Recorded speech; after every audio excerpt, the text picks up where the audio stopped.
Automesophilia. So, you've just come back from a 48-hour shift working in a junkyard and you're practically covered from head to toe in filth and dirt. However, instead of quickly hopping into the shower and scrubbing your body, you change out of those smelly overalls into your gym wear and hit the gym. Now you're back home, twice as dirty and sweaty, but instead of showering, you just jump into bed and get comfortable. In fact, you're practically getting turned on and sexually aroused by how dirty you are. Yep, you heard that right. Basically, you have a paraphilia characterized by sexual arousal from being dirty, filthy, or in a state of uncleanliness. Now, let's be clear, everyone enjoys getting messy once in a while, but for someone with automesophilia, the dirt is the attraction. It's not just part of the fun, it's the reason for it. For you, being covered in dirt or grime creates a sense of freedom or rebellion, breaking away from the societal expectation to always be neat, tidy, and fresh-smelling. It's like the exact opposite of germophobia. So instead of running from dirt, these folks are running towards it. People with this addiction literally take the phrase cleanliness is next to godliness and turn it upside down.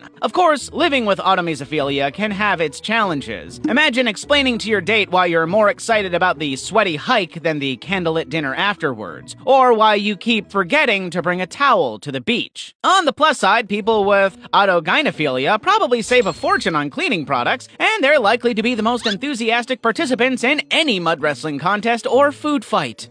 Trichophagia. After years of not seeing your childhood best friend, she was finally visiting your town again, so you both decided to grab lunch. Now you meet her at this really great restaurant and you order all the best meals on the menu, but she only gets a salad, water, and fries. As you both wait for your order to arrive, you watch her start to chew hair that is packed in a ponytail. In fact, she undid the pony and started putting clumps of it in her mouth like it was the best thing after fried chicken. As you are busy staring in shock, she just casually tells you that she has an addiction called trichophagia, which simply means she has a compulsion to eat hair. Now, this addiction is often linked to trichotillomania, where people pull out their hair. So you'd pull out your hair like it's candy and then pop it in your mouth like a snack. Kind of gives a new meaning to the phrase tangled up in knots, literally. Well, people don't just wake up one morning and start pulling and chewing their hair, though, so this addiction is often linked to stress, anxiety, or obsessive-compulsive disorder, OCD. However, the big danger with this addiction is that constantly chewing your hair can cause a condition known as trichobazor,